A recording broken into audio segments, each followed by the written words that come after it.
Hello and welcome to the 10 Steps of Collaborative Problem Solving in Education.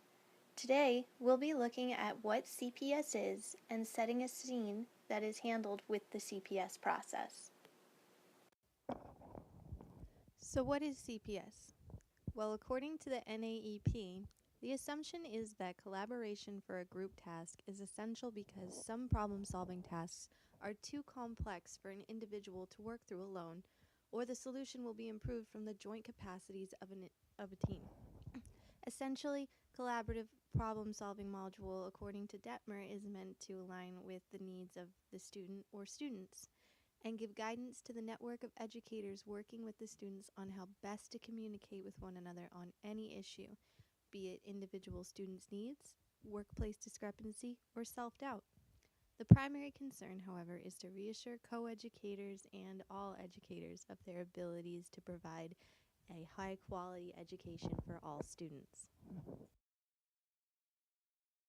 The 10 steps to collaborative problem solving involve preparation for consultation for both collaborating and consulting teachers to properly address the topic of concern, ensuring that all necessary data and materials on the issue are collected, and that both parties have time to prepare for possible actions, and finally, for both to make time to meet and discuss the matter.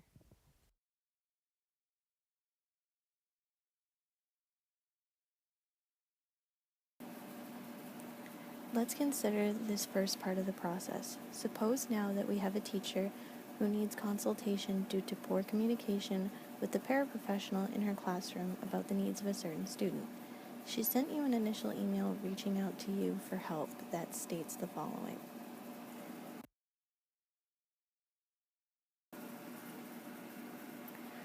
By following the first step of the collaborative problem-solving process, we will first focus on the major topic or area of concern, in this case, the student's IEP goals. We will prepare and organize materials, thus collecting the IEP information on the student, as well as the responsibilities of the general education teacher and the paraprofessional. After this, we will create several actions or strategies.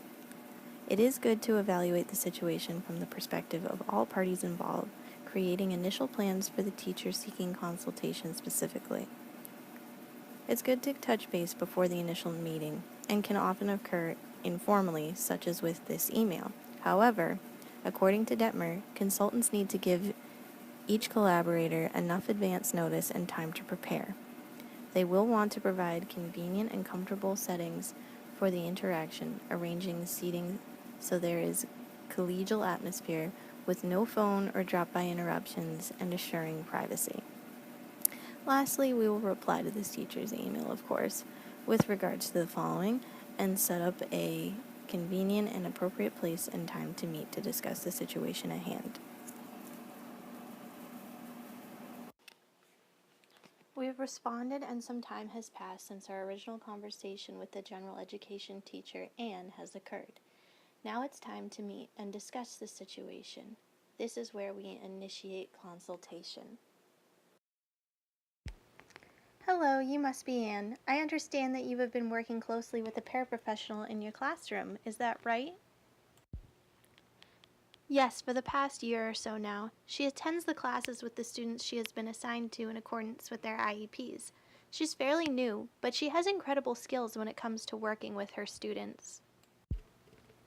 And you mentioned in your email that you worry about one student in particular. Tell me a little bit more about the situation so that we can have a better understanding. Well, that's just the problem. I only know of the student's academic goals, and it seems that the paraprofessional has taken on all other responsibilities for these students. I feel that this one student, along with the rest, feel as though they cannot trust me, and therefore, I feel that is the reason their paraprofessional does not communicate more with me other than during our meetings with the students' parents. So let's pause. We've discovered that her problem is not just about one student, and that it is more complex than we first made to assume. But here, let's focus on the problem at hand, allow her to work through the tentatively defined concern, which is the student she mentioned in her email. Keeping the conversation on track is key, Not allowing the teacher to be caught up in her own feelings is key as well, but still allow for a moment for her to get comfortable. This is the icebreaker that should allow her to feel more open to seeing the needs of all involved and being open to sharing more specifics. So, the paraprofessional and you both handle the needs of your students both with and without needs? Well, we tend to split that work. I offer the academic portions of the learning to all students, helping each as I go, and she ensures that those with special needs remain on task. Though I tend to monitor behavior of all of my students, she does not seem to have much of a focus on the behavior of her students, only stepping in from time to time. So, when you say step in, you mean when there's unruly behavior? Yes, as she sees her students socializing as more of an improvement and doesn't want to stop that train from moving along. She does help them when we're all discussing the lesson in class together. She makes clarifications, makes sure they're all part of the conversation, but when she lets them go off to do the group work, she doesn't take on that initiative at all, leaving the students to do it themselves. So, as I understand, you are having difficulties getting your class to focus in, as well as ensuring that your paraprofessional in your class understands the importance of all goals set in your students' IEPs. Is that right? Well, it's really just the kids that she works with that have begun to interact more with the other students, causing a little unruly behavior. I think she encourages this and hopes that they can get their work done outside of class, and I want to ask her if her students are comfortable in this class, especially those who've previously been bullied. All right, I see. So the students in need of your paraprofessional services are getting along with the rest of the class, but she's been clumping them together during group activities due to prior experiences with bullying. Or so states your assumption. Right, so we have days where all the kids work together as a class on their reading assignments, and those are the days they seem to get the most work done, as I've tried to use preferential seating to make sure they work with their peers and are not always clumped together.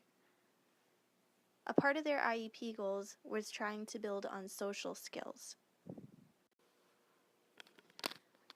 Alright, so your students get along, they get more work done with their peers, and their IEP goals are to progress their reading skills.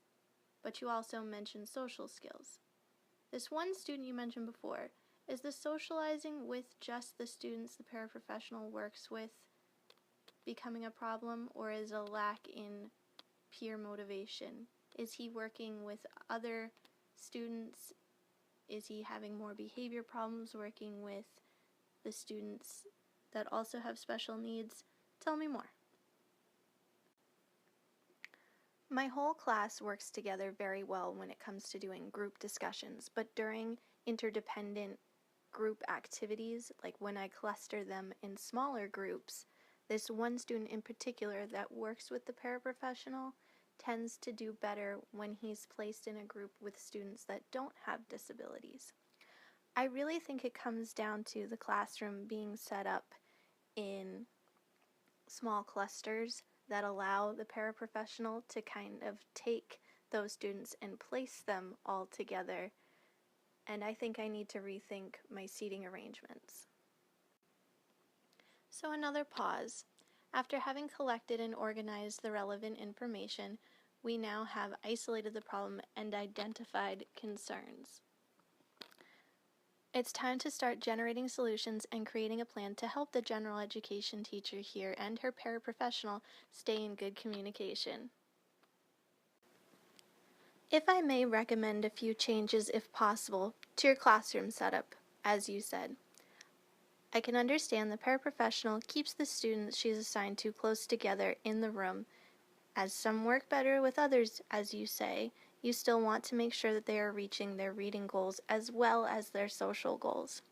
What I would suggest doing, instead of preferential seating in rows, is possibly moving these clusters away from the class and using larger desks, and express to the paraprofessional in your class that you would like her to hover, so to say, near these students while still allowing them to socialize with their other classmates.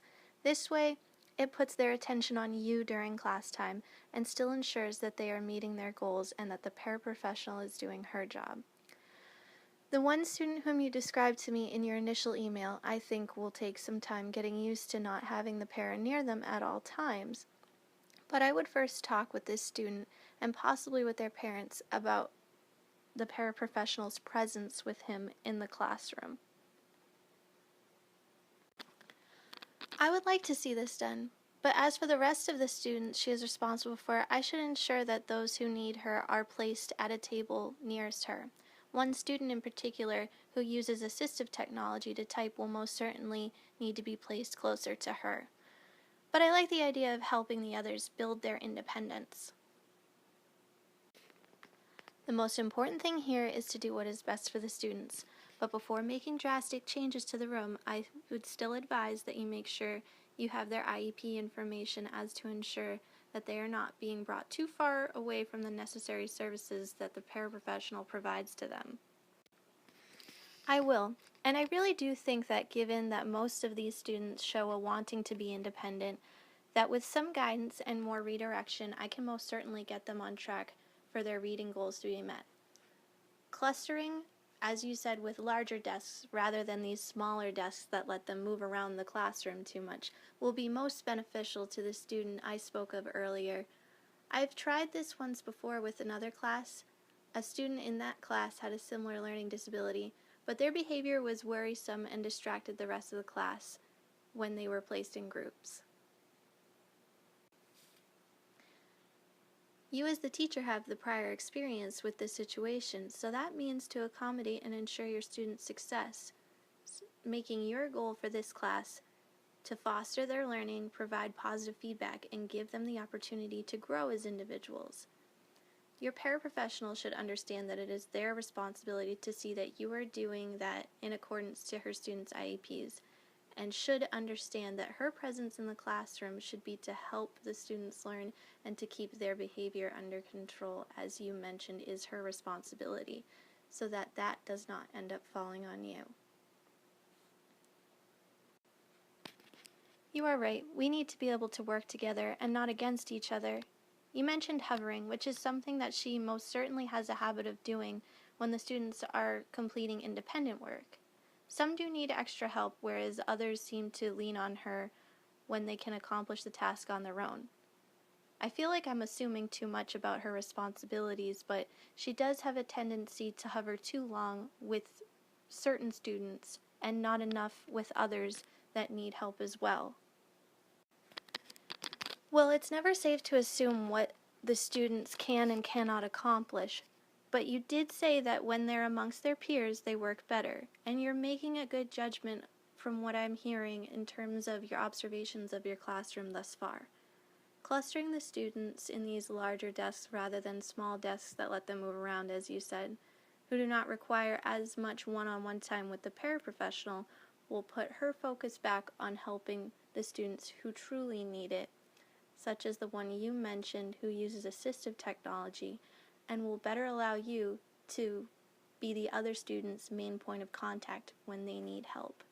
Having other students working with them during group work will also guide them towards their social and reading goals, should teamwork and collaboration be the focus for your students as well as you and your paraprofessional. Yes, this all makes a little more sense now. I actually feel like I could accomplish this, and it all seems so much easier after talking it out. However, is there more to it? The paraprofessional in question, she hasn't been to speak with me on the matter, though. I've tried talking to her several times before in the past few days. I think I failed to mention that earlier.